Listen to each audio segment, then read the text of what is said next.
మా ఆయన ఈ రోజు ఫిష్ తీసుకొచ్చిండు నన్ను అడ్డమని చెప్పి. వీటిని ఫస్ట్ నీట్ ఇలా కట్టుకోవాలి, మంచి నీట్ వాష్ చేసుకోవాలి. వైట్ కలర్ లో లాగా మొత్తం క్లీన్ చేసుకోవాలి. అక్కడ లోపల ఏం లేకుండా ఇట్లా నేను ఎట్లా చేసినా చూడండి, అట్లా క్లీన్ చేసుకోవాలి. అన్నింటిని క్లీన్ చేసుకొని మనం ఇంకో వేరే బౌల్లో తీసుకుందాం. మొత్తం క్లీన్ చేసి రోజు ఇట్లా వేరే బౌల్లోకి తీసుకోవాలి. మంచి నీట్గా కడిగేసిన ఫిషెస్ ని వేరే బౌల్లోకి తీసుకోవాలి. ఫస్ట్ తీసుకొని పక్కన పెట్టేసుకోవాలి.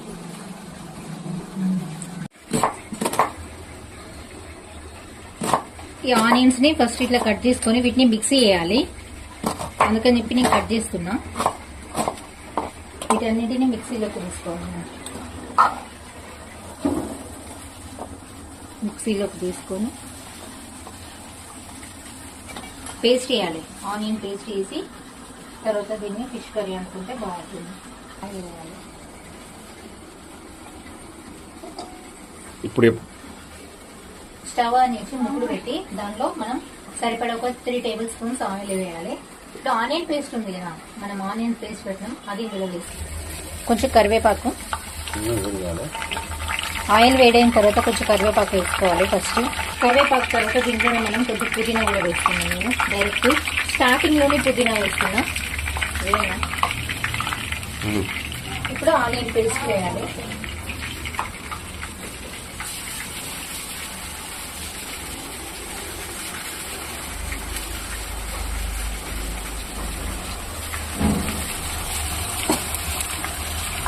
వేసి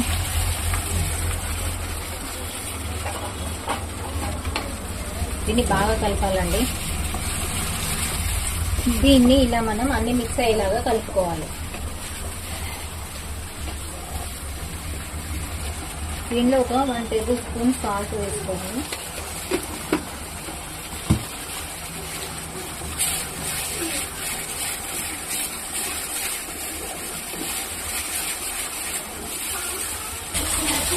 ఒక 5-10 మినిట్స్ ఇలానే మనం వేగనివ్వాలి. అది బ్రౌన్ కలర్ వచ్చేంత వరకు.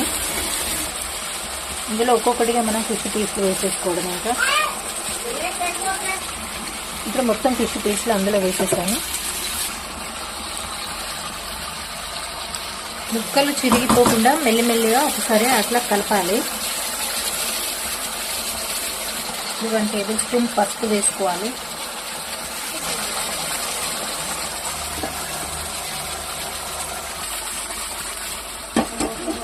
అడగంటకుండా మనం స్పూన్ యూజ్ చేయకుండా జస్ట్ ముక్కునే కొంచెం లేపుకుంటూ అటు ఇటు అనాలి. అప్పుడైతే పీసులు విరగకుండా ఉంటాయి. ఈ లోపు మనం చింతపండు నానబెట్టుకోవాలి. కొంచెం అల్లం వేసుకోవాలి. మనం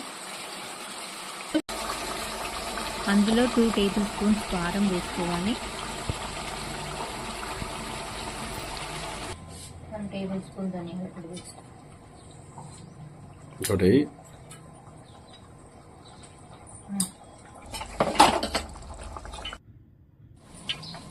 ముక్కలు అడగంటకుండా ముకుడుని లేపి పైకి కిందకి అనాలి. దాని తర్వాత చింతపులుసు అందులో వేసి 1/2 అవర్ మరగనివ్వాలి. అలాగైతే ముక్కలు చాలా గట్టిపడతాయి, టేస్ట్ కూడా చాలా బాగుంటాయి. 1/2 అవర్ ఉడికిన తర్వాత వేడి వేడి చేపల పులుసు రెడీ అవుతుంది. చూస్తున్నారు కదా. నా వీడియో కనుక మీకు నచ్చినట్టయితే లైక్, షేర్, సబ్స్క్రైబ్ మర్చిపోకండి.